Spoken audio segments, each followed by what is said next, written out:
Welcome into Jags A.M. here in not so sunny but beautiful England as we are presented by Jet Home Loans today. You guys, we're on location, not the Hyundai Studios, but Hyundai Studios on location, and it's pretty much as good as this is going to get for environments. It's at least in terms for practice. Right? Hanbury Studios. Sounds almost the same. Hanbury Studios, yes. John, I know you don't like to be away from home, but we're doing okay, right? This is awesome. This is awesome. Okay. Look at this. We got positive John today. I'm excited. All right.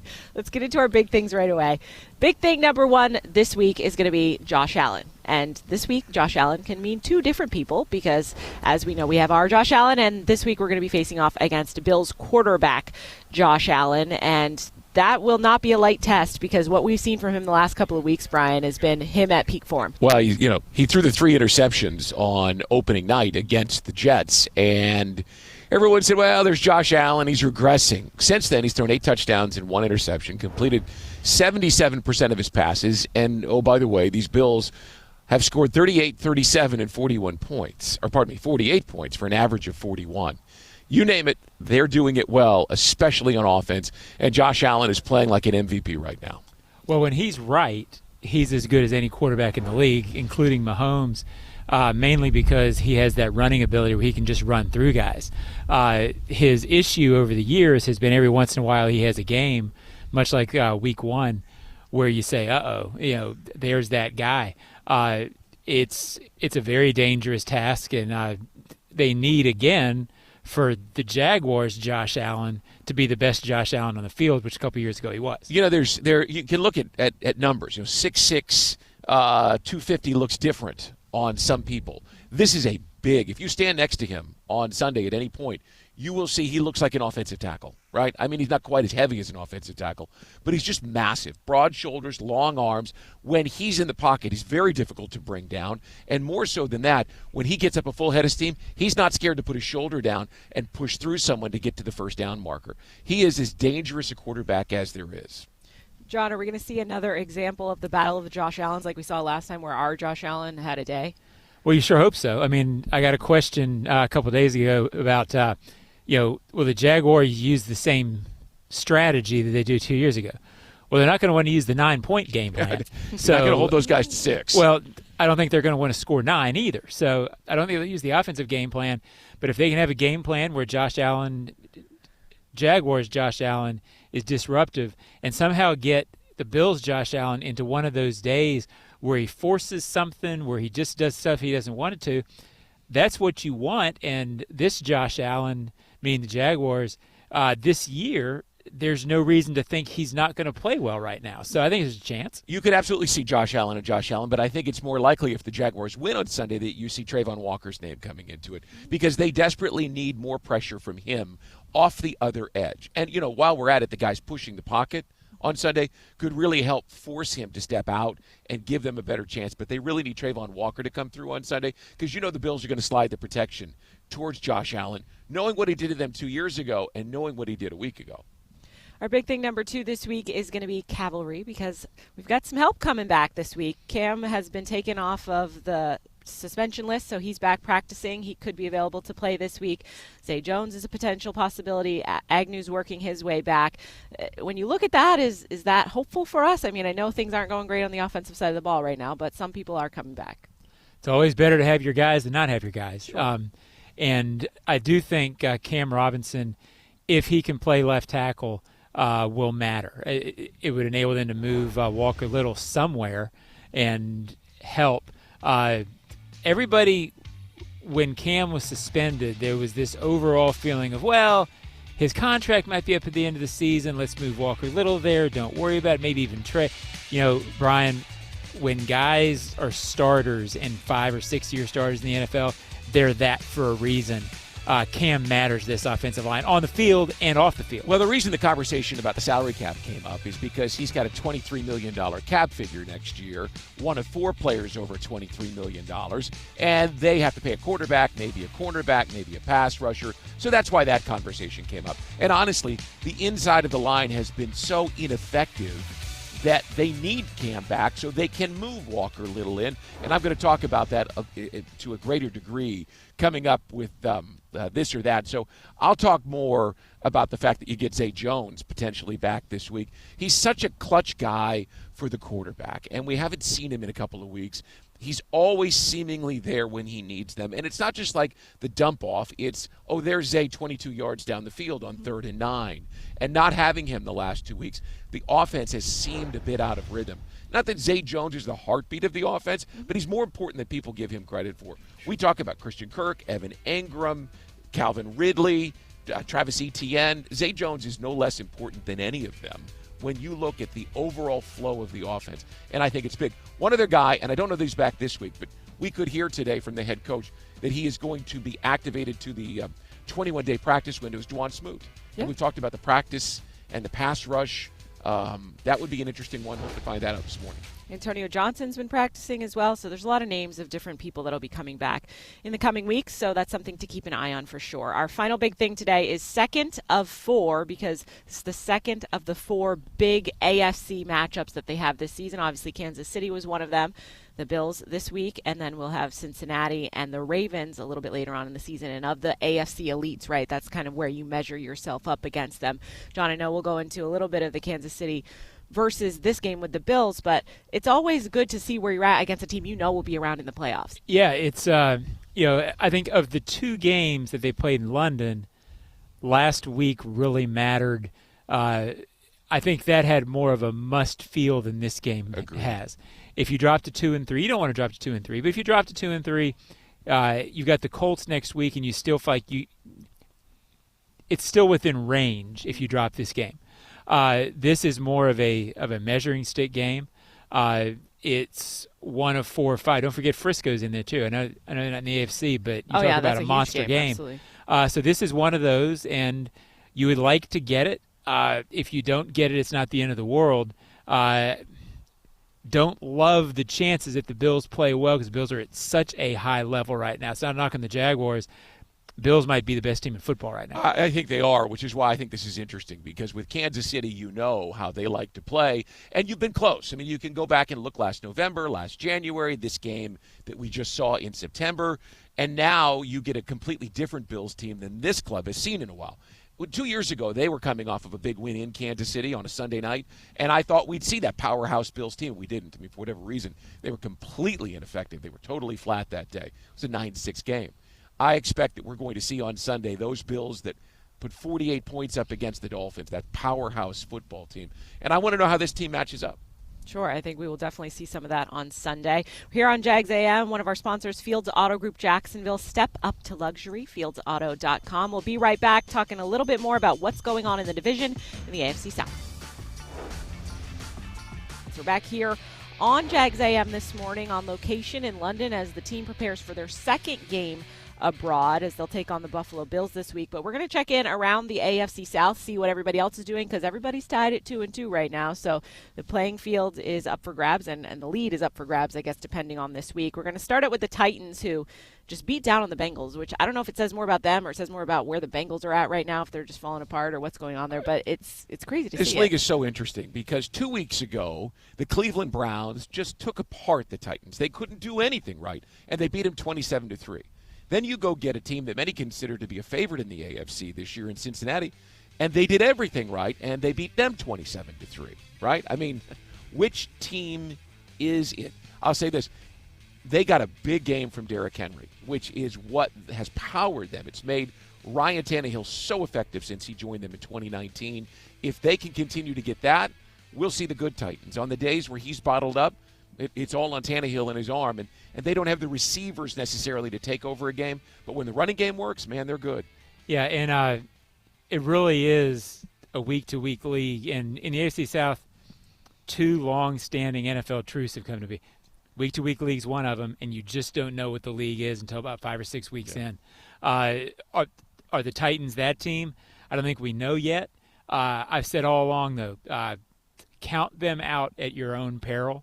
Under Mike Vrabel, this team always seems to have a 3-1, 2-2 to start, and then they get it together. If they stay healthy, they're always dangerous. Out of the teams in the division, the Titans, to me, still feel like the team because of that element, and they know who they are. They always feel dangerous until they're eliminated. He's a veteran coach and a guy who always seems to have them ready to go. Always seems to find a way, he does. Elsewhere in the division, the Texans manhandled the Steelers, and again, the Texans are starting to show a little something, maybe sooner than we expected. Yeah, C.J. Stroud is coming out of the gates like Ben Roethlisberger did, right? Only Ben Roethlisberger had Jerome Bettis and an excellent defense, and they don't necessarily have all the weapons around. So he's been really impressive and very composed. I still don't think he's thrown an interception, which is remarkable for a rookie quarterback. I think that meltdown moment is probably coming, but that's only based on a long-standing history in the league of it happening to every rookie quarterback. Although it didn't happen to Ben. He won 11 games in a row. So Stroud is either going to have his letdown or he's going to be Ben Roethlisberger, which is not a good sign for the Jags in the division. It means he's going to be really good for a long time. Yeah, I think the Texans are okay. I think the Jaguars played poorly against them, so I think that gave the Texans a chance to look really good in Jacksonville. I'm not taking the victory away from them, but they looked really good in that game because the Jaguars looked really bad. I sort of wonder if the Steelers aren't maybe they should be in the AFC South because they've been up and down and up and down. Yeah. So I don't know if we can figure out yet what the Steelers are to say that the Texans are a power, but they're sure not in that bottom 5 of the league that people thought they were beforehand. They're more tough to figure for me than the Titans. I don't quite believe they're great, but they're better than we thought. Well, DeMeco Ryans is getting a lot of credit in Houston as he should. Yeah, for the job that he has done coaching, and he's got that defense playing better than their talent would seem to indicate. It's interesting because Mike Tomlin, who is a tough guy as there is in the league, was all over his team post-game and early this week about the fact that they got manhandled by the Texans. The Steelers are not used to being the team that is pushed all over the field, especially not with a big power back like Najee Harris, but teams have done it to them, and the Texans did on Sunday. Very interesting, the people that were taking that quarterback in Pittsburgh over Trevor Lawrence right about now. We're going to check out the Colts. That's our final thing in the AFC South. They lost a close one in overtime to the Rams this week, and they're going to be the opponent we see when we head back to Jacksonville, and they look like they're putting some things together as well. Yeah, that feels like it's going to be a big game. I mean, it's going to be a chance, no matter what happens on Sunday, for the Jaguars to get 2 games over division rivals, so it's going to be key. I think most people thought, Brian, before the season, that if you played Minshew over Anthony Richardson, it would give the Colts a better chance for the short term. It would be interesting if they win Sunday and they go into Jacksonville, and if they can get to a certain number of wins, do they stick with Minshew? Because they think they've got something right now, or do they go back to him? I have no idea the answer to that. Well, Richardson played last week against the Rams. Well, then shows me. I was over in London. Yeah, he played against the Rams, and he played well. And, Gotcha. And got them a chance to get back into the bowl game. So I imagine they'll stay with him. What's interesting is if you go back to opening day, the Jaguars' offensive line played very poorly, inconsistently, Phil Rauscher would say, against that Colts defensive front, which is why they need to make some adjustments to the offensive line and get it right with Cam Robinson back, because if you're going to beat the Colts, you're going to have to control the line of scrimmage. They didn't do a good job of that on opening day, and it'll be a measuring stick for the offensive line if they're ready to go and play them when we get back to Jacksonville. We're going to do some more offensive line talk when we come back here on Jags A.M. Stay with us. We got this or that coming up after the break.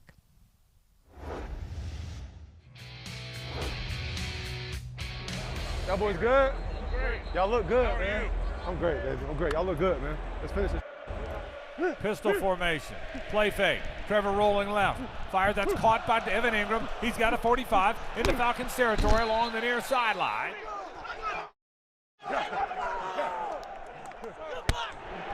Hey, way to be a dog, bro. Way to be a dog, bro. Hey, sit down, big fella. Sit down. Get your rest. Way to fight, man. Way to fight, bro. Way to step up. Way to step up all day, bro. That was big time, bro. Good coach.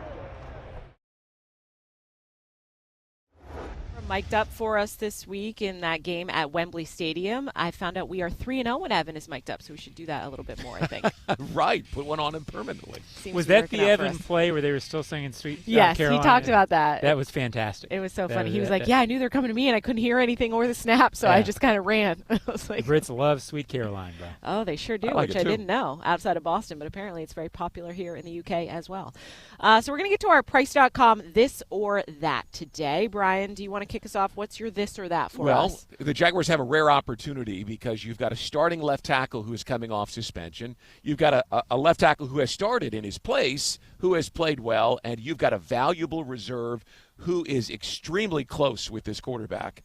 So do you make the wholesale changes? I assume, John, like you have been saying, that we're going to see Walker Little slide inside and Cam into the lineup. But I'm saying because Luke Fortner has not played well this year. He just hasn't. And the thought was he would get stronger, and he hasn't because he's getting pushed at the line of scrimmage. And that is throwing off the timing of the offense as far as I can tell. So I would make the wholesale change. I take Shiloh Shatley, who has played center here at a very high level for them when they have needed it, move him to center, put Walker Little in at left guard, and I would put Cam Robinson at left tackle. And I know you're going to say that the quarterback center thing is important, continuity, all that.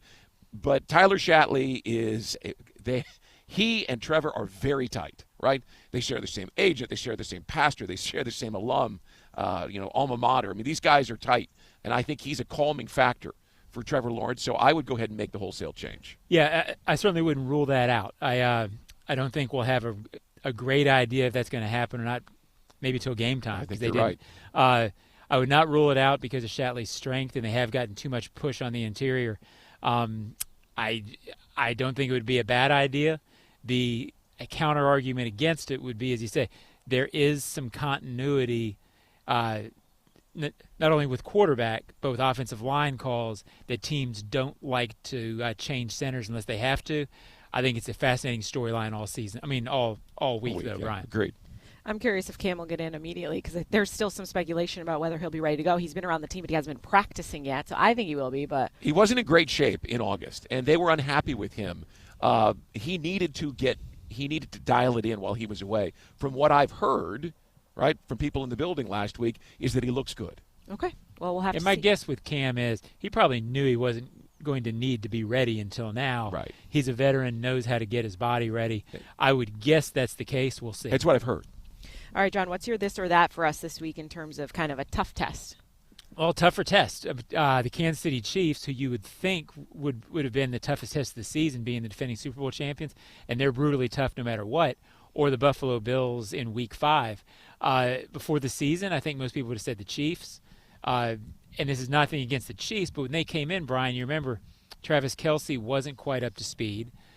Chris Jones, they had great games, but they didn't feel like the Chiefs yet. Whatever the Bills are, they feel like the Bills. Let me tell you. So I think it's hard to imagine the Jaguars this season facing a team coming in hotter. Something you said earlier sort of triggered me thinking. They had played the Chiefs, so they sort of knew what to expect. We sort of knew the matchups to watch.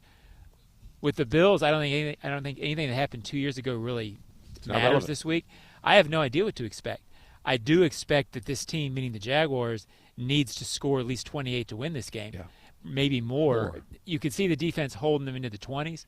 I don't know if they're going to hold them into the teens. So I think we need to see the Jaguars offense that we thought we were going to see this season. All right, so I think it's by far, Buffalo.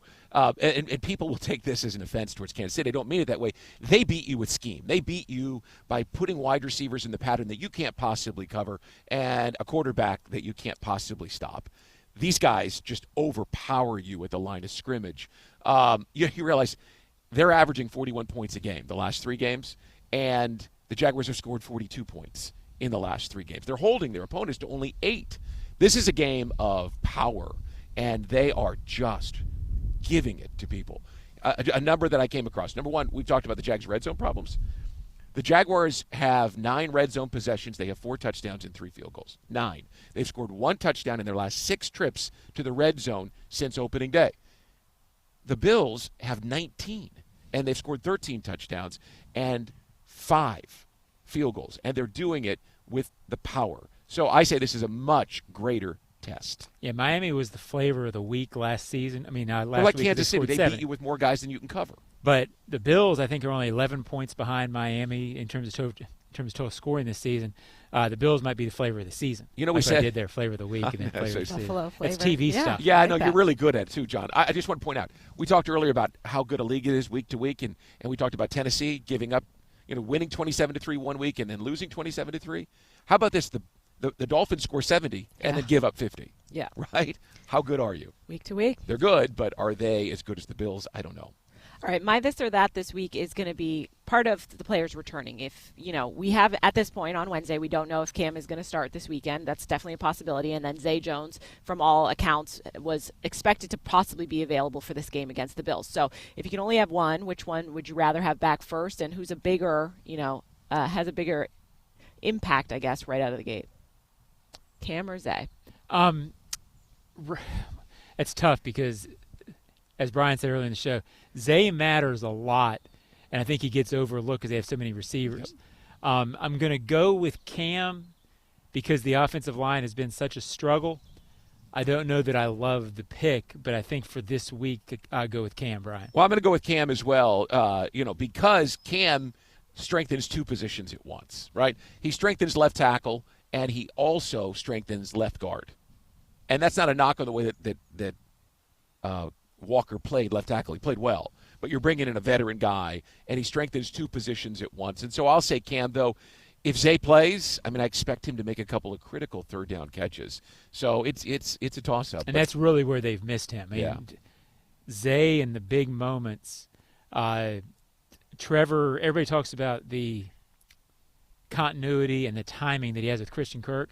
It's not that far behind with Zay. Well, the catch he made on that drive to set up the game-tying field goal against Dallas last year, it was just so good. It was so indicative of how clutch he can be, and I want to see him back in the lineup as quick as possible. I know Trevor does. I'm going to be selfish. Hopefully both of them will come back this week, and then we won't have to choose one or the other. All right, stay with us. We'll be right back. We'll preview the rest of the week here on Jags A.M.